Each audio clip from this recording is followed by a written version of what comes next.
Olá pessoal, sejam todos muito bem-vindos à nossa nova aula de gerenciamento da cadeia de suprimentos. Essa é a nossa aula 3 e nós vamos comentar um pouquinho sobre atividades e trade-offs logísticos. Vamos lá?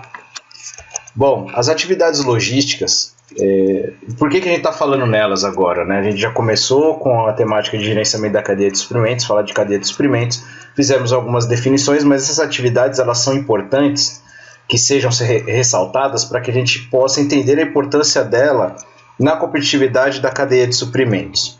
Uma das primeiras atividades logísticas aí citadas por grandes autores aí da área, o Bowersox, o próprio Balu, o Chopra, o Novaes, enfim, o professor Orlando, todos os especialistas aí da área de logística, uma delas é o processamento de pedidos, tá? Que é onde a gente vai captar esse pedido e fazer o gerenciamento dele até a entrega para o cliente.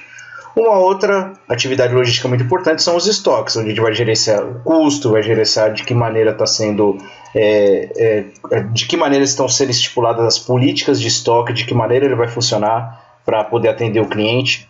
O transporte, que é bem representativo, principalmente ele é responsável por interligar a cadeia de suprimentos, né? E também nós temos atividades internas e de apoio que são consideradas armazenagem, manuseio e embalagem de materiais. Então são atividades internas que a gente pratica dentro das empresas para que o objetivo da logística seja alcançado. E nós temos também aí uma quinta e última atividade logística muito estratégica, de cunho estratégico, muito importante, que são redes e instalações. Aqui a gente vai planejar de que maneira a gente vai distribuir as nossas operações ao longo do território para poder chegar próximo do cliente.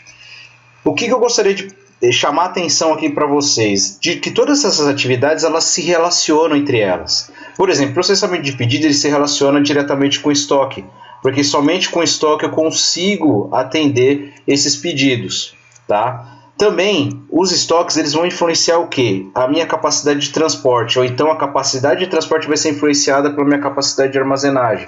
Quanto mais eu puder armazenar, menos eu vou utilizar o transporte.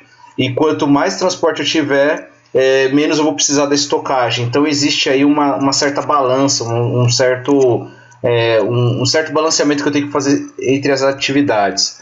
O transporte também ele vai impactar também na armazenagem e manuseio de materiais. Então, por exemplo, dependendo do modal de transporte que eu utilize, eu vou precisar de uma determinada embalagem, um determinado manuseio para poder operacionalizar a minha operação de transportes. As redes de transporte de instalações elas vão impactar também no meu manuseio de materiais. Então, por exemplo, eu tenho mais redes de instalações, mais fábricas, mais CDs, eu tenho maior movimento, maior armazenagem, maior manuseio de materiais. E as redes de transporte, elas também se relacionam, as redes de instalações também se relacionam com os pedidos. Então, quanto mais instalações eu tenho, mais eu consigo atender os pedidos dos meus clientes. É importante ressaltar que tem essa teia se formou, que todo tipo de atividade logística, ela impacta umas às outras de maneira direta ou indiretamente. Então, todo o processo, toda tomada de decisão que eu tomo em alguma dessas atividades, ela vai impactar positiva ou negativamente a minha operação relacionada. E é importante que a gente tenha um pensamento sistêmico em toda a cadeia, porque todas essas decisões que eu tomo nessas atividades, ela vai impactar não simplesmente dentro da empresa, mas também ao longo de toda a cadeia de suprimentos. Então é por isso que a gente tem que ter um pensamento sistêmico. E eu comentei com vocês sobre trade-offs. E o que são esses trade-offs? Tudo que eu tenho de ganho em determinada atividade logística pode ser que eu tenha uma perda em outra atividade. Então, por exemplo, se eu quero aumentar meu nível de serviço com o meu cliente, evidentemente eu vou ter um custo logístico maior para poder atender esse cliente. Se eu aumento a minha rede de instalações, os meus CDs, ao longo de todo o território, eu tenho uma redução com o transporte. Porém, se eu tenho menos instalações, eu preciso usar mais transporte. Então, tudo é uma balança, pessoal. Dentro da logística, toda atividade, toda decisão que eu tomo, ela influencia de alguma maneira uma outra atividade da cadeia de suprimentos. Vamos detalhar um pouquinho mais o que são cada uma dessas atividades. O processamento de pedido ele vai realizar o gerenciamento do fluxo de informações, desde a implantação do pedido do meu cliente até a entrega para ele lá na residência dele ou então no varejista, tá? Essas informações são utilizadas também como histórico de dados para o aprendizado da empresa. Então, tudo que eu acertei, tudo que eu errei, isso fica armazenado de alguma maneira com o gerenciamento dos pedidos. O que eu posso aprender para poder não errar mais e ser mais eficiente nas próximas operações. E também emprega grande uso de tecnologia, o gerenciamento de pedidos. Então, eu tenho equipamentos que capturam automaticamente código de barras, eu tenho o RFID, que vai gerenciar todo o meu produto através dessa etiqueta, e eu tenho também os portais onde eu vou coletar esse pedido do meu cliente. Então, essa é uma atividade logística estratégica também, que é o processamento do pedido, onde eu vou acompanhar todo o pedido desde a implantação até a entrega para o meu cliente final. Os estoques é a atividade logística de cunho estratégico também, que vai levar em consideração a característica do produto para que possa ser armazenado da melhor maneira possível. E também o estoque eu vou conseguir desenvolver políticas para que esse estoque seja empurrado ou então puxado. Então eu vou conseguir fazer determinadas políticas de estoque para poder atender o meu cliente.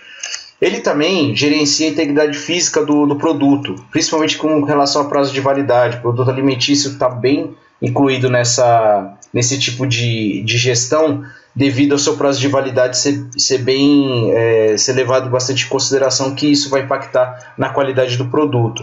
O medicamento também entra nessa gama. E os estoques, eles controlam a entrada e saída de produtos, né? E também a gente tem uma operação muito importante dentro da gestão de estoque, que são a gestão dos inventários, onde eu tenho que controlar tanto que tem contábil dentro do meu sistema, quanto eu tenho no físico, para que eu possa responder para a controladoria da empresa que esse estoque está sendo corretamente gerenciado.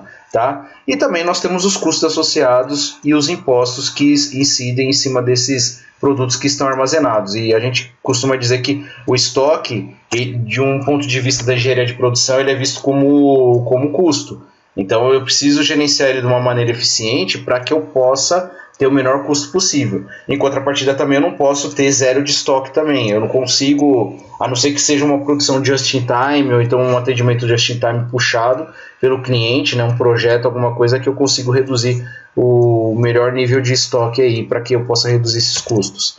O transporte, ele vai ligar todas as organizações ao longo da cadeia de suprimentos. Tá? Então, ele que vai superar as distâncias, ele que vai dar valor de lugar para os nossos produtos, e essas atividades logísticas gerenciam transbordos em operações tanto em pátios ferroviários quanto também em portos, e foca no desenvolvimento de pessoas, principalmente com relação à segurança, tanto a segurança viária quanto a segurança das pessoas que estão operando esses equipamentos de transporte, os caminhões, os veículos, os implementos rodoviários, e também todo tipo de equipamento que está envolvido na operação. E, evidentemente, também por fazer maior parte da participação nos custos, existe a gerência de custos e impostos relacionados aos transportes. Nós temos basicamente aí o transporte rodoviário, o ferroviário, o aéreo e o marítimo, e também o dutoviário, que nós mais utilizamos aí dentro do país. No Brasil a gente utiliza mais o rodoviário, como a gente sabe aí, devido à indústria do petróleo, tá? Bom, a armazenagem e manuseio de materiais vai contar com o quê? Com o processamento do pedido e os custos de nível de serviço logísticos envolvidos, tá?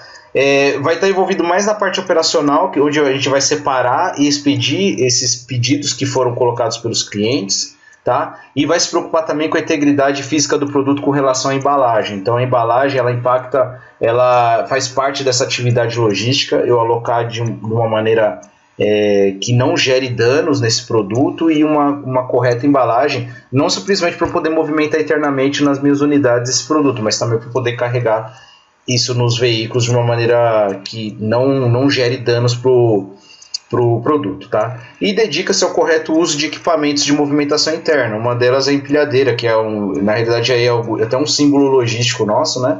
Que é um dos equipamentos de movimentação interna mais utilizados dentro do centro de distribuição e também nos armazéns aí nas fábricas, né?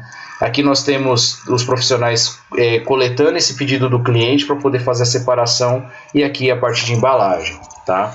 A rede de instalações é uma operação, é uma atividade logística mais estratégica, onde eu vou fazer uma análise de mercado para ver de que maneira eu vou alocar essas instalações para que eu possa atender o cliente. Então, se eu estou entrando no mercado novo, será que eu preciso construir um novo centro de distribuição? Será que eu preciso construir uma nova fábrica?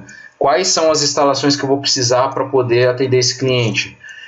analisa e promove a implementação de tecnologia. Então, se eu tenho já um centro de distribuição estruturado numa determinada cidade, será que eu preciso entrar com mais tecnologia nesse CD ou a tecnologia existente já atende? Né? Estabelece parcerias entre parceiros. Eu contei para vocês na nossa aula passada que existem algumas parcerias estratégicas onde a empresa ela entra em contato com um parceiro dela. Às vezes ela não tem o produto, mas o parceiro tem. Então, através dessa parceria, desse trabalho conjunto, eu consigo atender o meu mercado, eu consigo fazer estoque e consignação, deixar esse estoque disponível num determinado operador logístico que eu tenha numa determinada cidade. Às vezes eu não preciso construir esse novo centro de distribuição, utilizar a estrutura do operador logístico, ou então usar a estrutura do próprio atacadista ou varejista para poder fazer a entrega para o meu cliente final. E aqui algumas imagens que representam bem a instalação do centro de distribuição novo. Isso daqui é a fábrica, uma fábrica sendo construída numa grande montadora, num novo mercado, onde ela fez uma análise e viu que valeria a pena abrir essa nova planta fabril para poder atender esse novo mercado.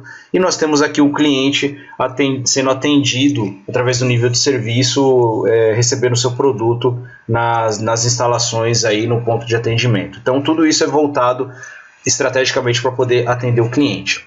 Um exercício de reflexão que eu coloco aqui para vocês é o seguinte: vocês vão escolher um produto da preferência de vocês, um produto cotidiano, ou então pode ser até um serviço, e vocês vão tentar planejar o seguinte, através de pode ser uma pesquisa de internet, via site, como deveria ser realizado o pedido desse produto.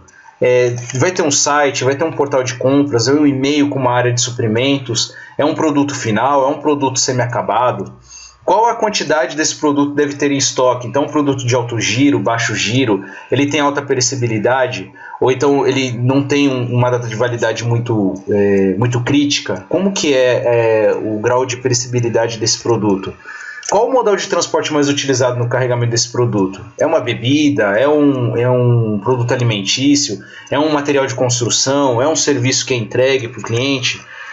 Como que é feito como que deve ser transportado? E muito importante, faça uma pesquisa, vê qual que é o frete médio. Existem muitas associações de transportadores que disponibilizam o valor de frete, e vocês acabam sabendo o valor de frete, que é muito importante para tomada de decisão dentro de transporte. Como deve ser a movimentação interna do produto? É manual? Equipamento? Vai utilizar equipamentos quais?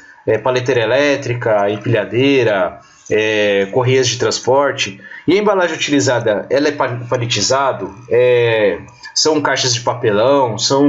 É um material que precisa daquele shrink, que é um filme, né, que a gente coloca na carga? Como que é o transporte desse produto? Para atender o mercado, como deveria ser distribuído? Eu preciso contratar um operador logístico? Eu preciso construir mais centros de distribuição? Seria necessária a construção de fábricas? Então, são todas perguntas que pairam a cabeça dos nossos gerentes e as nossas também quando a gente está tomando decisão. Eu trouxe uma curiosidade aqui para vocês. Vocês estão vendo esse monte aí, eu gosto muito de dar esse exemplo para os alunos, principalmente quando eu estou lecionando no presencial. Eu mostro essa foto para os alunos, eles ficam abismados. Eu falo assim, professor, isso aí deve ser o quê? Deve ser um monte de terra que foi descartada, enfim, sei lá, algum piche, alguma coisa assim. Isso, por incrível que pareça, pessoal, isso daí é um estoque, isso é mantido, isso é controlado e isso é muito bem gerenciado pelas empresas. O nome desse produto é coque de petróleo. Ele é importado dos Estados Unidos, principalmente do Texas, onde a gente tem os maiores produtores de petróleo do mundo, e ele é trazido para o Brasil através desses grandes graneleiros aqui, desses navios. Então, isso daqui ele é pesado, ele tem uma maneira de ser mantido no estoque.